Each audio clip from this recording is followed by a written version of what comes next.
They scanned the ridge line for 6 hours and called it empty. No cities, no grid, no organized defense anywhere in the survey radius. Just fog, hardwood forest, and a scattering of hollows too small to register as settlements. What the scan couldn't read was the mountain itself, or the people who had spent 300 years learning to disappear into it whenever something dangerous came looking. By the end of this one, you'll understand exactly why that mattered. If you like a slow-burn invasion story where the land itself is the weapon, smash that like button, subscribe, and drop a comment telling me which terrain you'd least want to fight in. Let's get into it. The Appalachians don't announce themselves the way other mountains do. They're old, worn down by more time than most ranges on the planet have had to work with. Their peaks rounded instead of jagged, their slopes thick with hardwood forest that turns the whole landscape into a maze of blind ridgelines and hidden hollows. In late autumn, when the temperature drops fast after sunset, the valleys fill with mist that doesn't burn off until well past mid-morning, thick enough to swallow a flashlight beam hole and turn a familiar trail into something a person could get lost on for days. Locals called the deepest of these valleys Hollow's End, a name that had stuck for so long nobody quite remembered whether it referred to the shape of the land or something else entirely. The town proper sat at the mouth of the hollow, maybe 400 people spread across a scattering of houses, a general store, a church with a bell that hadn't rung on schedule since the pastor's hearing started going, and a hunting supply shop that did more business than the church, the store, and the post office combined. The fleet came down just after midnight, dropping through the low cloud cover without any of the fire or noise a falling meteor would have made, settling into the deep folds of the ridge above Hollow's End, with a precision that suggested careful selection rather than accident. High Marshal Corvin Thess, commanding officer of the survey fleet, had chosen this region specifically for its isolation, minimal population density, no visible military infrastructure, terrain that read on every scan as difficult but not impossible, and weather patterns that would mask a landing from any conventional detection system this world possessed.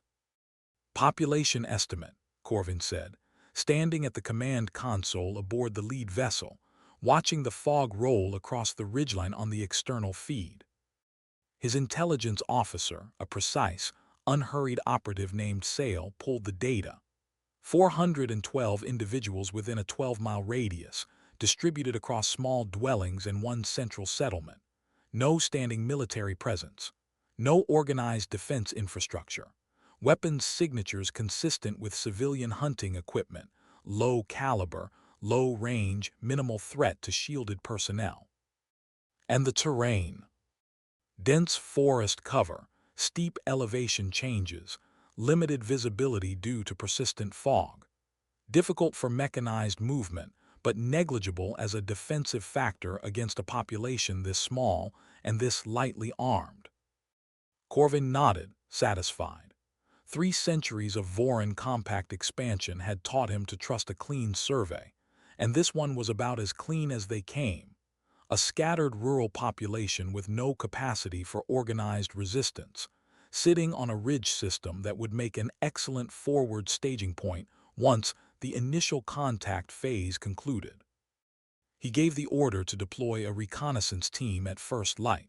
Standard protocol, minimal footprint, observe and catalog before committing to broader contact. What the survey had not measured, could not measure from orbit, was the fact that Hollow's End had spent the better part of 300 years quietly perfecting the art of disappearing into its own mountain. Whenever something dangerous came looking, first from raiders, then from revenue agents during Prohibition, then from a coal company that had tried, twice, to strip the ridge without permission, and left both times having learned exactly why the locals called it Hollow's End.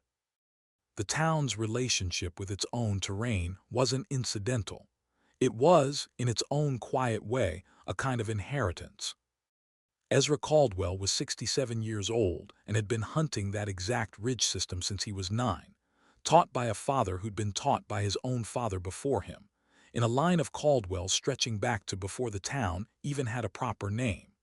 He was lean in the way mountain men often were, more sinew than muscle, with a beard gone mostly white and a pair of eyes that had adjusted, over decades, to reading a fog-bound forest the way most people read a printed page.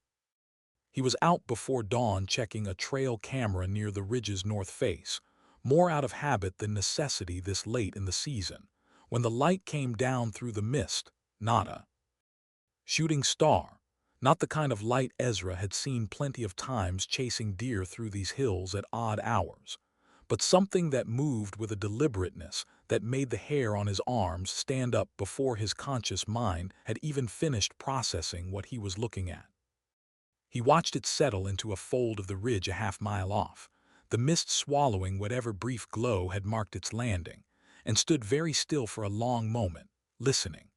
The forest had gone quiet in a way it rarely did, the birds and the small rustling of squirrels through the leaf litter all suddenly, uniformly silent, the way the whole mountain sometimes went still right before a storm rolled through. Ezra did not call anyone yet. He simply turned, walked back down the trail toward town at a pace that wasn't quite a run but wasn't leisurely either, and let the mountain's own silence tell him everything he needed to know for the moment. Something had come into Hollow's End that didn't belong, and the mountain, as it always did, had already noticed.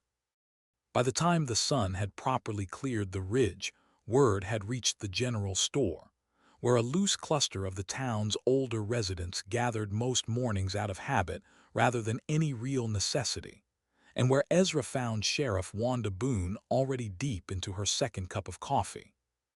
Wanda was 54, had run the county's tiny sheriff's department for 11 years, and possessed the specific, hard-won calm of someone who'd spent a career solving problems that involved considerably more patience than force. She listened to Ezra's account, the light, the landing, the silence that had followed without interrupting, the way she listened to any report from someone she trusted, and set her coffee down only once he'd finished. "You're sure it wasn't a plane?" "Planes don't land quiet, Wanda, and planes don't make the whole ridge go silent like that. I've hunted this mountain 58 years. I know what quiet is supposed to sound like up there, and that wasn't it." Wanda considered this, running a hand across her jaw the way she did when a problem needed more thought than her morning coffee had prepared her for. "You think it's dangerous?" "I think," Ezra said slowly, "that whatever it is, it came down where it thought nobody would see it. And it's sitting less than a half-mile from the Prout cabin, which means either it got lucky, or it's got a reason for picking that spot." The Prout cabin, unoccupied for the better part of 2 decades since Old Man Prout passed, sat at the edge of a stretch of ridge that most of the town avoided out of habit rather than any specific fear. Not because anything dangerous lived there, but because the terrain folded in on itself in a way that made it easy to get turned around, easy to lose the trail back down, and the fog in that particular hollow sat thicker and lower than anywhere else on the mountain, for reasons nobody had ever bothered to properly explain. Wanda didn't call the state police yet. She didn't call anyone outside the county, in fact, because 30 years of living in Hollow's End had taught her, the way it taught everyone eventually, that some things this mountain handled better on its own terms, in its own time, before anyone from outside ever needed to know they'd happened at all. "Get the word out quiet," she said. "Nobody panics, nobody goes wandering up there alone to gawk. I want eyes on that ridge, and I want them to be the kind of eyes that know how not to be seen." The reconnaissance team that descended from the pod at first light consisted of 4 Voran scouts under the command of a junior officer named Vask, tasked with a straightforward survey of the immediate landing zone before the fleet committed to broader ground operations. They moved through the fog-choked forest with the practiced discipline of soldiers who had conducted this exact procedure on a dozen worlds, weapons ready but not raised, scanning equipment sweeping the terrain ahead in slow, methodical arcs.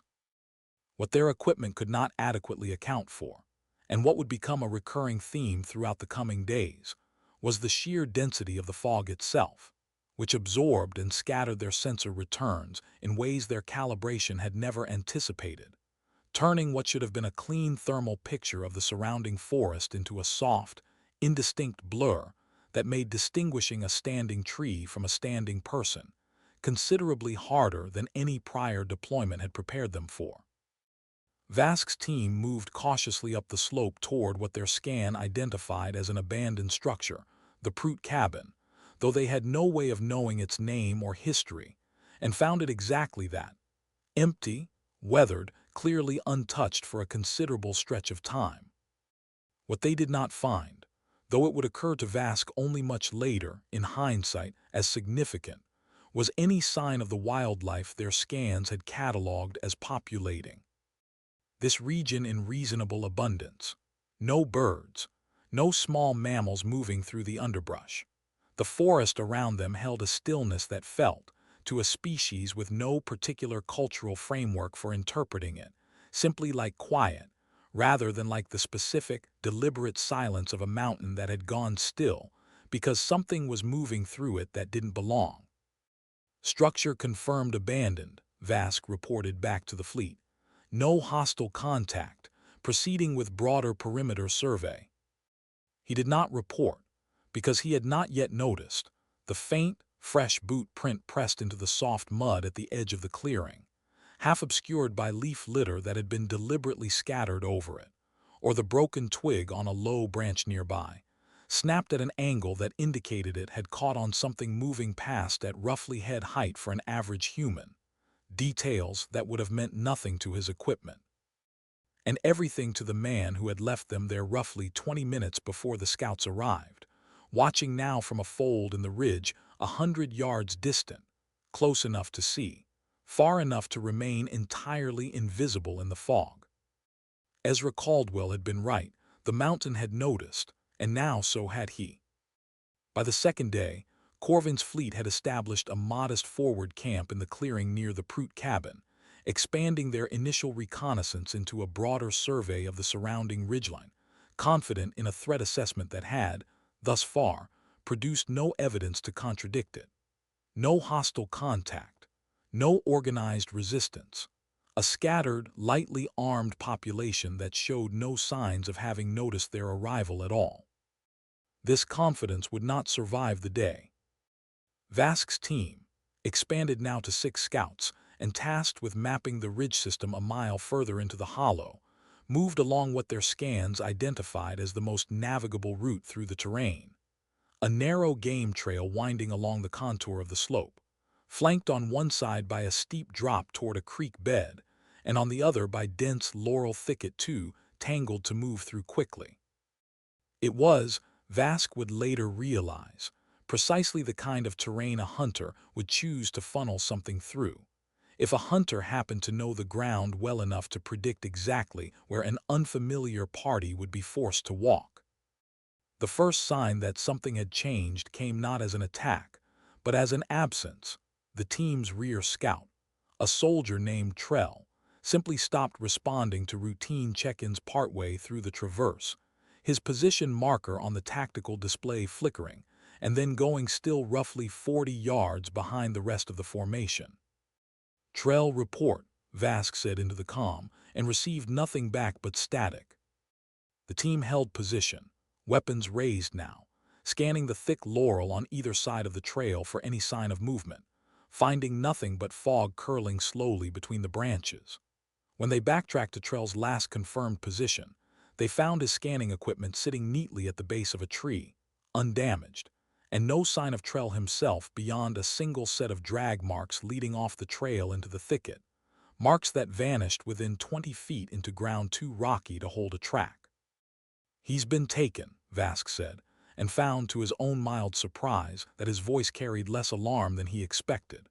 In 3 prior campaigns, an isolated soldier lost from formation typically meant either an accident or a hostile engagement with a clearly identifiable enemy. This felt like neither. It felt, instead, deliberate, precise, and utterly silent, the specific work of someone who had waited for exactly the right moment and needed only a few seconds to act. Trell was found 4 hours later, alive, unharmed and considerably more disoriented than any Voran soldier in recorded history had ever reported being, sitting calmly at the base of a tree nearly half a mile from where he'd vanished, his weapon disassembled and stacked neatly beside him, his boots removed and placed a further 10 feet away, entirely out of reach. "What happened?" Vask demanded, once the recovery team had reached him. Trell's account, delivered with the halting uncertainty of a soldier still working through what had actually occurred, described a hand closing over his mouth from behind, a low voice telling him, with something almost like courtesy, to stay quiet and nobody would get hurt, and then very little else beyond a long, disorienting walk through fog so thick he'd lost all sense of direction within the first 100 yards. He had not been struck. He had not been threatened with anything beyond the initial firm grip. He had simply been removed, efficiently and without violence, from a formation that had, moments before, considered itself entirely secure. Ezra Caldwell had not acted alone. By the second day, Sheriff Wanda Boone's quiet word had reached a specific, carefully chosen circle of Hollow's End residents, not the whole town, not yet, but the dozen or so people whose skills the mountain itself had shaped over decades into something considerably more specialized than the average hunters. There was Dale Whitfield, 44, who ran the trapline that had belonged to his family for 4 generations, and could read a disturbed patch of ground with the same fluency most people read a written sentence. There was June Ostrander, 61, a retired forest ranger who'd spent 30 years mapping every trail, sinkhole, and blind ridge in the county, and still walked the ground twice a week out of habit. There was Cole Prout, 31, grandson of the man who'd once owned the cabin the aliens had landed beside, who'd grown up exploring that exact hollow and knew its folds and hidden paths better than anyone alive. And there was Ezra himself, whose particular skill lay less in any single specialty and more in the accumulated instinct of nearly 6 decades spent reading a mountain that rarely gave up its secrets easily. They did not organize like a militia. There was no chain of command, no coordinated assault plan drafted at a war table. What they had instead was a shared, unspoken understanding of the ground itself, and a working method that had, in its own way, been refined over generations of dealing with outsiders who came into Hollow's End thinking the mountain would be easy to move through simply because it looked, from a distance, like empty forest. Dale was the one who'd taken Trell, not out of any grand strategic plan, but because the soldier had wandered, alone and disoriented in the fog, directly across a section of trapline Dale had checked that same morning, close enough that avoiding the opportunity would have felt, to Dale's practical mind, like a waste. "Didn't hurt him," Dale reported back to the small group that evening, gathered in the back room of the general store with the lights kept low and the front door locked. "Just walked him a good ways off and let him go once he'd calmed down some. Wanted to see what they'd do next more than I wanted to start anything permanent." June, spreading a hand-drawn map of the ridge system across the table, tapped a section near the hollow's deepest fold. "They're moving predictable, sticking to the game trails because that's the only ground that reads clear on whatever they're using to scan with. That means we know where they'll be before they do." "For how long?" Cole asked. "They'll adjust eventually." "They will," June agreed. "Which is why we don't do the same thing twice. Every encounter's got to teach them something different, keep them guessing about what kind of resistance they're actually up against. First rule of hunting anything smart enough to learn, you never let it pattern you." Over the following 2 days, Corvin's forces encountered a scattered, inconsistent series of incidents that resisted any single tactical explanation, each one different enough from the last that his intelligence officer, Sale, struggled to compile them into a coherent threat assessment. A supply cache, left overnight near the forward camp, was found the following morning with its contents undisturbed, but its location markers subtly altered, moved just far enough to suggest someone had approached, examined, and repositioned the equipment without triggering a single motion sensor along the perimeter. A scout patrol, moving along a ridge the scans had identified as clear, found their return route blocked by a section of forest that appeared, on visual inspection, entirely unremarkable, but that their equipment insisted was somehow different from the terrain they'd crossed only hours before. Trees that seemed subtly repositioned, a game trail that no longer aligned with their prior mapping. It was, in fact, simply a different section of remarkably similar forest, the patrol having been quietly redirected along a parallel route by a carefully placed series of disturbed leaves and broken branches designed to look, to an unfamiliar eye, exactly like the path they'd intended to take. A third incident involved the disappearance and, 12 hours later, calm return of a scanning drone, found sitting undamaged in the middle of the forward camp's own perimeter with a small, hand-tied fishing lure looped around its central sensor array. A detail that meant absolutely nothing to Corvin's analysts, and everything to the 6-year-old fishing tradition it referenced.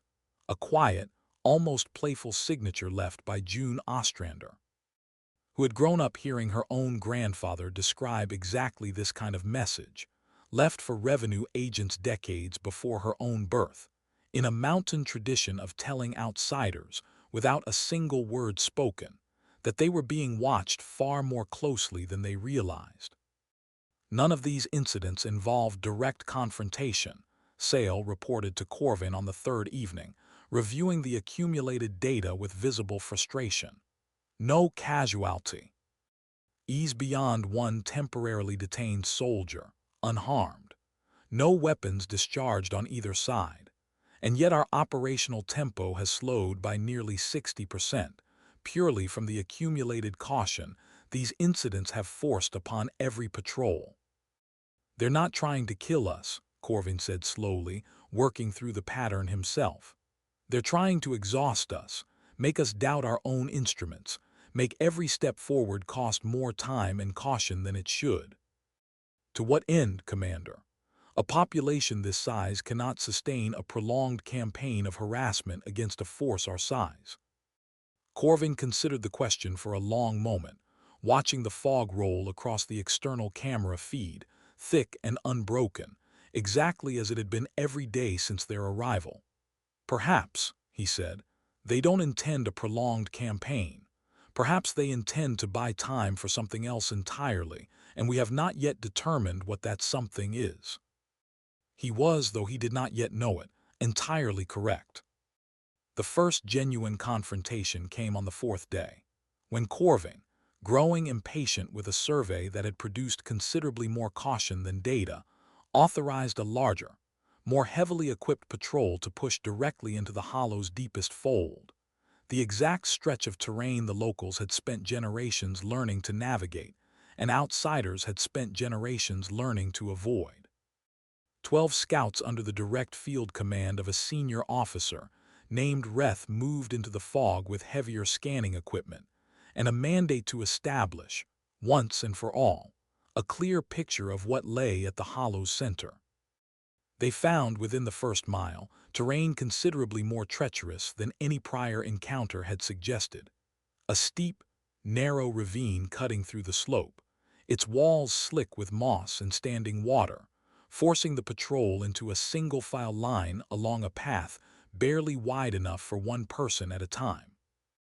It was, Dale Whitfield would later admit, close to perfect ground for what came next, not because it had been engineered that way, but because the hollow had simply always been like this, and the town had simply always known it.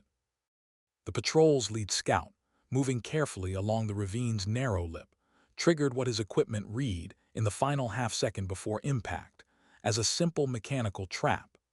A section of loosened rock and packed earth, undercut just enough over the preceding day to give way under a boot's weight, sending a controlled slide of loose scree down into the ravine below, and with it, 3 of the 12 scouts, tumbling roughly but without serious injury into a shallow, muddy creek bed at the bottom.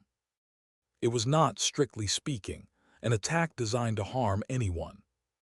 It was designed, With the same patient precision Ezra Caldwell had spent decades applying to considerably less exotic quarry, to separate a formation, force confusion, and create exactly the kind of chaotic 30-second window in which six figures moving through the fog with the quiet, practiced efficiency of people who had hunted this exact ground their entire lives could relieve the disoriented scouts of their equipment, their weapons, and any remaining confidence in their own tactical superiority. Before withdrawing back into the mist, without a single shot exchanged on either side. Reth, watching the encounter unfold through a haze of confusion and fog too thick to properly track, would report back to Corvin an engagement his own sensors had barely managed to register. A series of shapes moving at the edge of visibility, gone before any weapon could be brought to bear, leaving behind three disarmed, thoroughly disoriented soldiers, and a growing, unmistakable sense that this campaign's original threat assessment had been catastrophically, fundamentally wrong.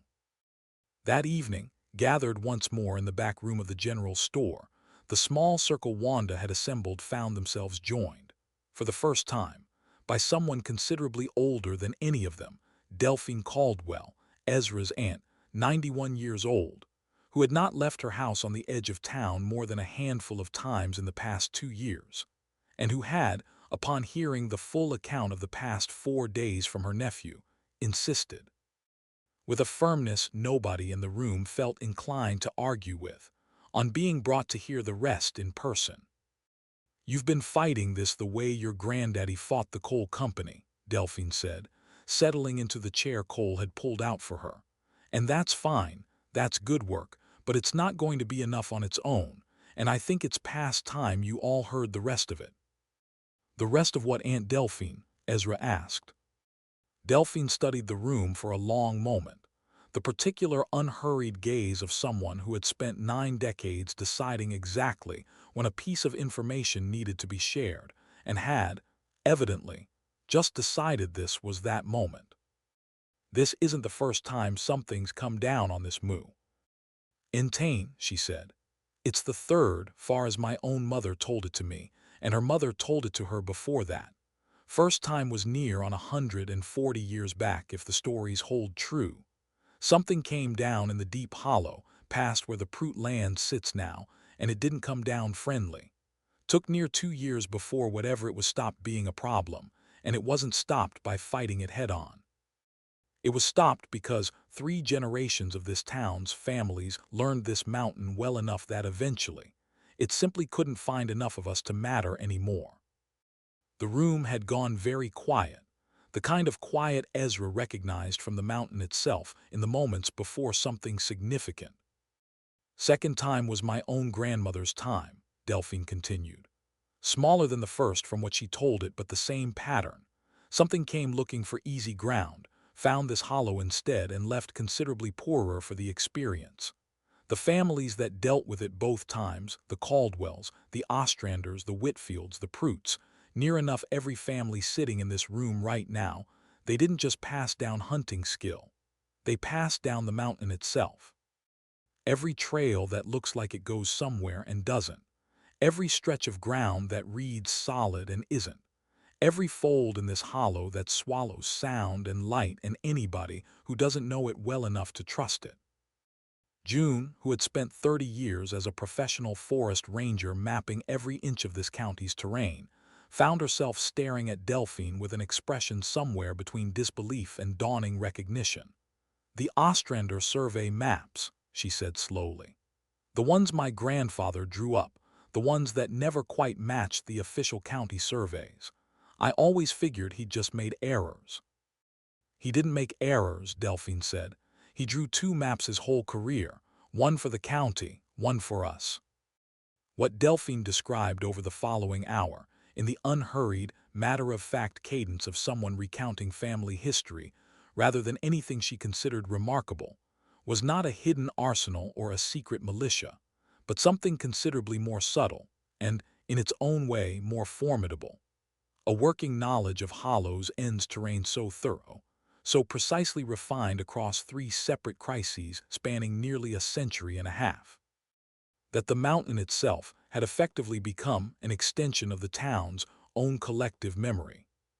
Certain hollows that appeared on any map to offer clear passage actually funneled anyone unfamiliar with them into terrain that turned back on itself for hours. Certain ridgelines held natural echo chambers that could turn a single voice into what sounded, to unfamiliar ears, like a considerably larger gathering. Certain stretches of the deep fog, thickest and most persistent in specific low pockets of the hollow, had been quietly reinforced over generations with deliberately planted stands of dense laurel and rhododendron, cultivated slowly across decades specifically because they held moisture, blocked sightlines, and made any kind of technological scanning considerably less reliable than it would be anywhere else on the mountain. "It's not magic," Delphine said, watching the room absorb this. "It's just time. 140 years of a handful of families deciding this ground was worth knowing better than anybody who might come looking to take it from us. That's all it ever was. That's all it needs to be now." Cole Prout, quiet through most of the conversation, finally spoke. "The cabin, my grandfather's cabin, that's why they landed right there, isn't it? Because that's the one clearing in the whole hollow that reads open and accessible from above." "It's the one clearing we let read that way," Delphine said. "On purpose. Same reason it stayed empty near 20 years since your grandfather passed instead of any of the family selling it off.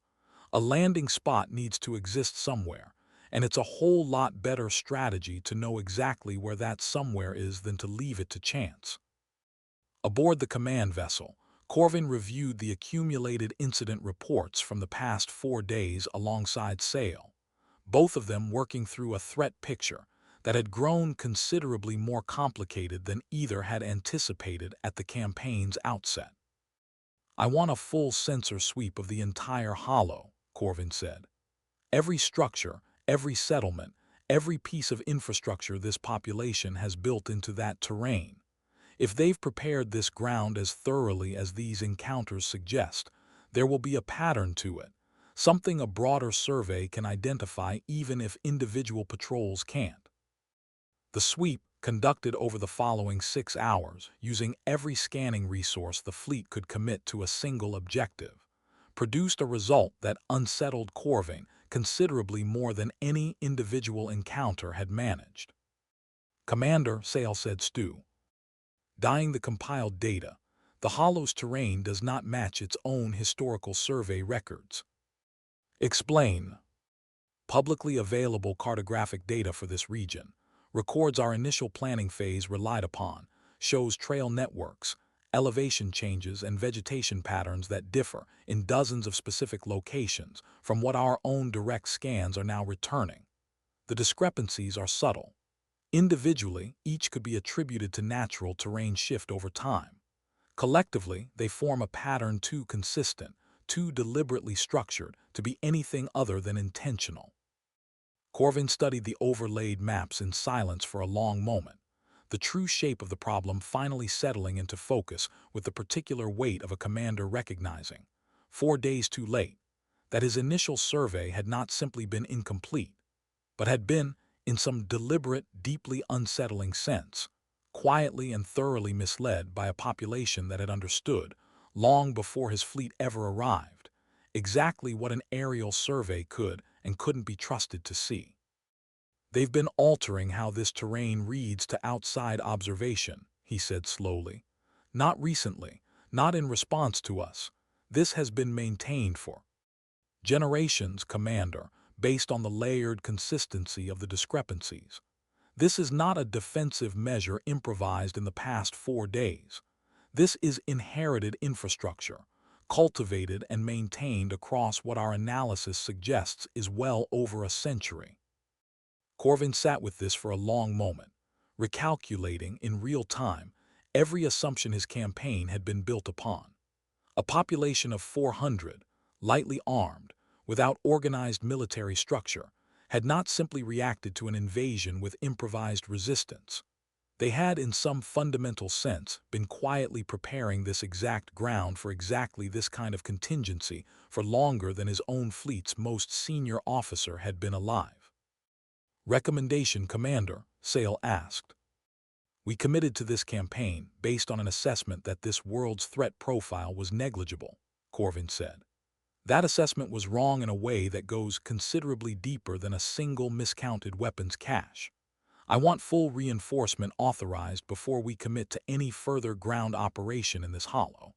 If this population has spent a century preparing for exactly this scenario, I do not intend to discover the full extent of that preparation piecemeal." It was, in its own way, the correct call, the disciplined, appropriately cautious response of an experienced commander recalibrating in the face of new information. It was also, though Corvin would not fully appreciate this until considerably later, precisely the response that would commit his forces to the exact, large-scale, decisive confrontation that Hollow's End had spent 140 years quietly preparing to win. Corvin's reinforcement arrived within 18 hours. A full deployment of ground forces, nearly 60 soldiers supported by heavier equipment, and a mandate to secure the hollow entirely rather than continue the cautious, incremental patrols that had produced 4 days of accumulating frustration and remarkably little actual ground gained. Word reached Hollow's End through the same quiet channels that had carried every prior piece of information. Ezra spotting the increased activity from a ridge overlook at dawn. The count of new arrivals relayed back to Wanda within the hour. The scope of what was coming settling over the small circle gathered once more in the general store's back room with the particular gravity of people who understood, without needing to say it aloud, that whatever had happened over the past 4 days had been, in retrospect, only the opening exchange. "This isn't a patrol anymore," June said, studying the numbers Ezra had brought back. "This is a full push. They mean to clear the whole hollow, top to bottom, and they've got the numbers now to do it if we let them dictate the ground." "Then we don't let them dictate the ground," Wanda said. "We already know what they can and can't see. We already know where their equipment fails and where it doesn't. The question now isn't whether we can slow them down piecemeal. It's whether the whole town's ready to commit to finishing this properly, all at once, instead of one encounter at a time." Delphine, seated in the same chair she'd taken the evening before, nodded slowly. "That's exactly the question my grandmother's generation had to answer, near on 140 years back. And the answer they came to is the same one I'd give you now. You don't beat something like this by being braver than it is, or stronger. You beat it by making sure that by the time it finally understands the ground it's standing on, it's already too late to matter." What followed over the next several hours was not the drafting of a formal battle plan so much as the activation of something that had, in a very real sense, already existed for generations, a working understanding, distributed across every family in Hollow's End who'd inherited a piece of the mountain's accumulated knowledge, of exactly how 140 years of careful, patient terrain preparation could be brought to bear all at once, against an enemy that had finally committed the resources necessary to walk directly into it. Corvin's force moved into the hollow at first light the following morning, 60 soldiers advancing in a broad, coordinated formation, designed to sweep the entire valley floor simultaneously rather than risk the isolated, vulnerable patrols that had characterized the previous 4 days. Reth, restored to field command after his earlier encounter and considerably more cautious for the experience, led the central column personally, weapons and scanning equipment both set to maximum sensitivity, determined not to be caught unprepared a second time. The fog, thick as it had been every morning since the fleet's arrival, offered no meaningful reduction in visibility that Corvin's forces hadn't already accounted for in their planning. What it did offer, though none of the advancing soldiers yet understood this, was the exact cover 140 years of accumulated knowledge had always relied upon, not to hide an army, because Hollow's End had never possessed anything resembling one, but to hide the fact that the town's actual strategy required no army at all. The central column's advance slowed within the first mile, not from any direct confrontation, but from terrain that behaved, consistently and maddeningly, in ways their scanning equipment insisted shouldn't be possible. Solid-seeming ground that gave way underfoot into soft, waterlogged pockets specifically maintained across generations for exactly this purpose. Trails that split and rejoined in patterns too complex for any hasty real-time mapping to keep pace with. And throughout it all, a persistent, distributed sense of being watched from multiple directions at once by observers who never once presented themselves as a clear, engageable target. "Commander," Reth reported back, 40 minutes into an advance that should have covered considerably more ground.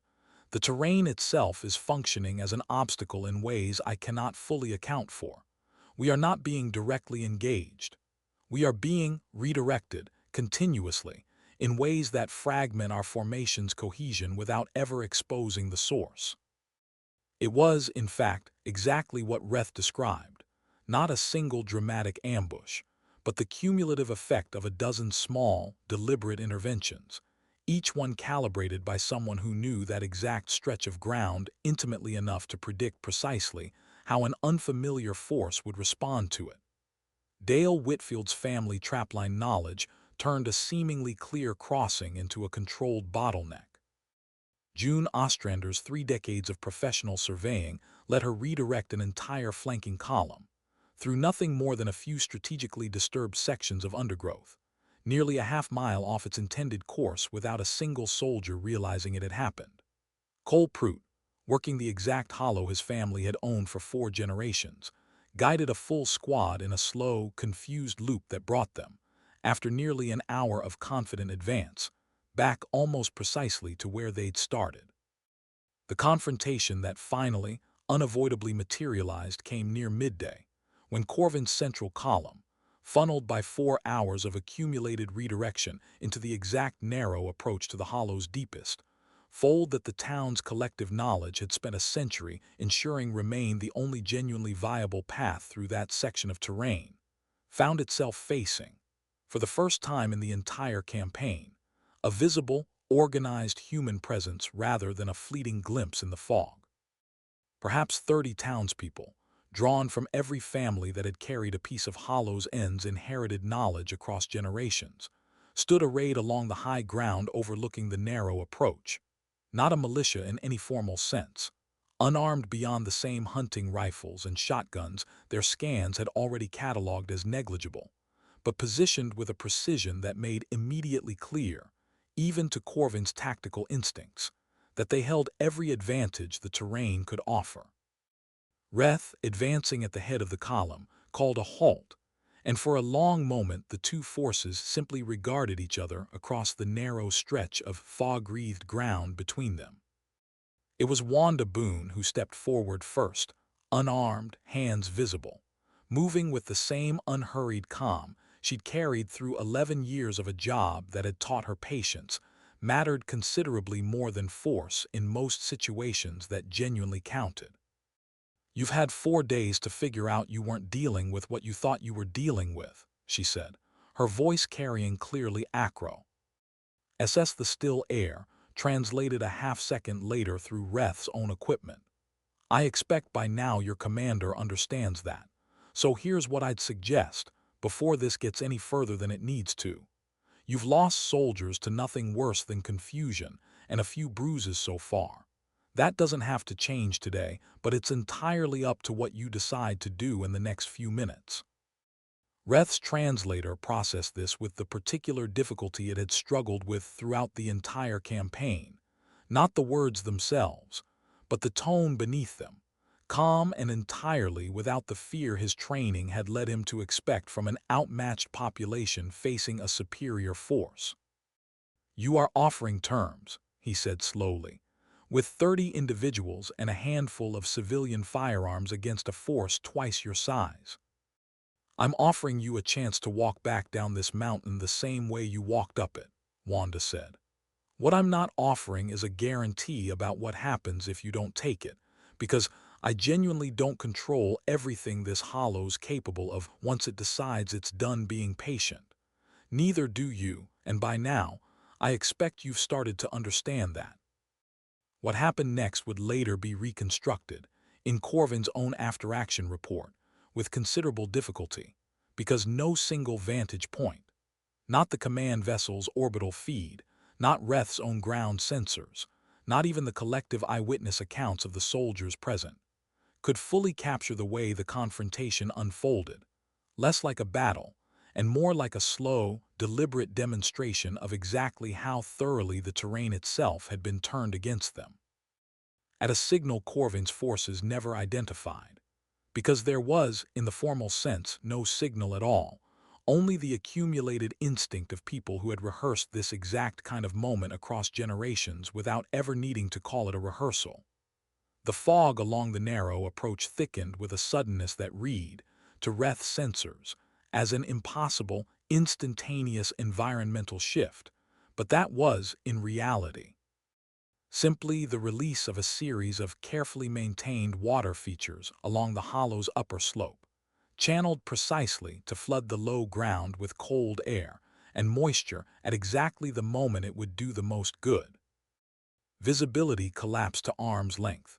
Reth's column, already exhausted and disoriented from 4 hours of terrain-driven redirection, found itself suddenly unable to maintain formation, unable to trust its own scanning equipment, unable to do anything beyond hold position and wait for an engagement that, characteristically, never fully arrived, because Hollow's end had never intended to fight this battle with force at all.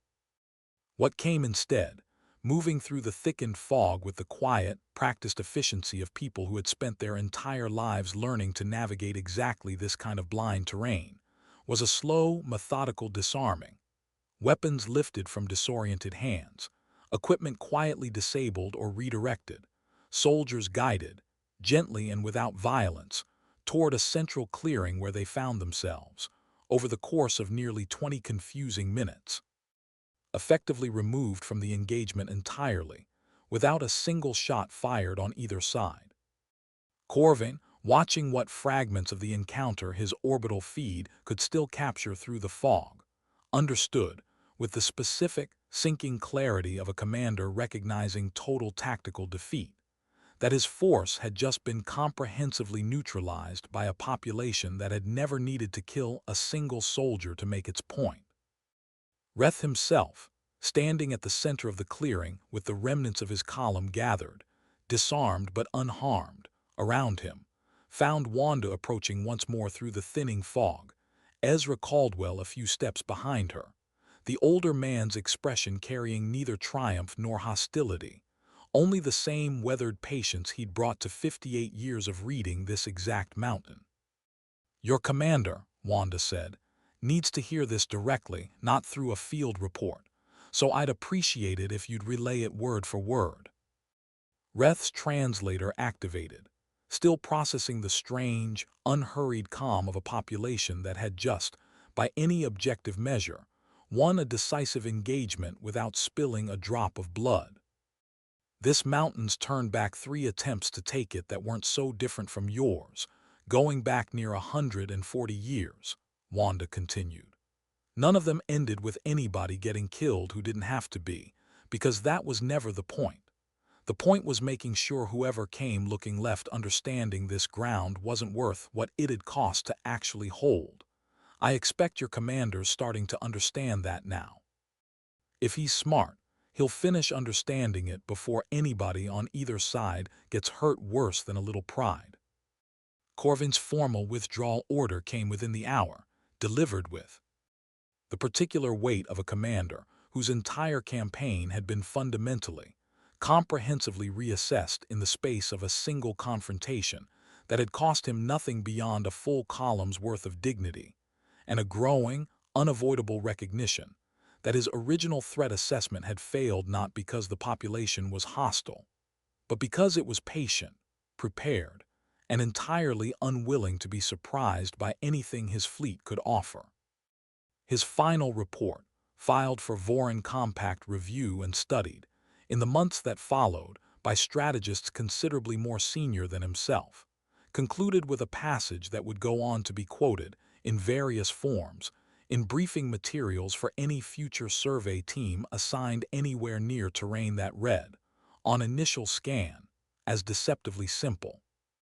Target region's population, though minimal in number and conventional armament, has demonstrated a generational mastery of local terrain sufficient to neutralize a conventional force multiple times its size, without requiring direct confrontation or casualties on either side. This mastery is not improvised, but inherited, cultivated across what local testimony suggests is well over a century of deliberate preparation against exactly this category of threat. Recommend indefinite postponement of any further engagement in mountainous or heavily forested terrain on this world, until a comprehensive reassessment of how this species integrates historical knowledge into physical infrastructure can be conducted. We did not lose this engagement to superior weaponry. We lost it to ground that had already decided, 140 years before our arrival, exactly how this would end. The pod lifted off from the hollow just after sunset, rising slow through the same thick fog that had covered the ridge every evening since the fleet's arrival, watched from below by a scattering of Hollow's End residents who had, by that point, mostly returned to the same unhurried rhythms that governed the rest of their lives. Supper needing cooking, trail cameras needing checking, a general store that stayed open regardless of what strange thing the mountain had most recently decided to swallow. Ezra Caldwell stood at the tree line with his Aunt Delphine, watching the light climb up and finally vanish into the low clouds, and found himself, for the first time in 5 days, genuinely at ease. "You did good," Delphine said. "All of you. Just like the ones before you did good, and just like whoever comes after you will do good too, if it ever comes to that again." "You think it will come to that again, I mean."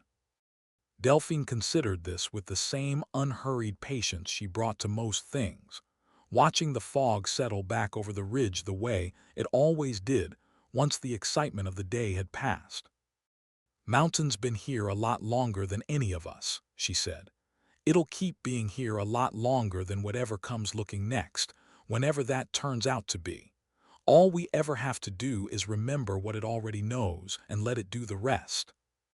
Behind them, the town's evening settled into its usual quiet, lights coming on in scattered windows, the general store's bell jingling as someone let themselves in for a late errand, the whole hollow wrapped, as it had been for 140 years, and would likely be for 140 more, in a mist that remembered considerably more than it ever let on.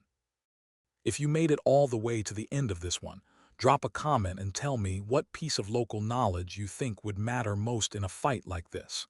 Share this with someone who knows a piece of land better than any map ever could. Hit subscribe if you want more stories about humanity's oldest advantage being patience, not firepower. See you in the next one.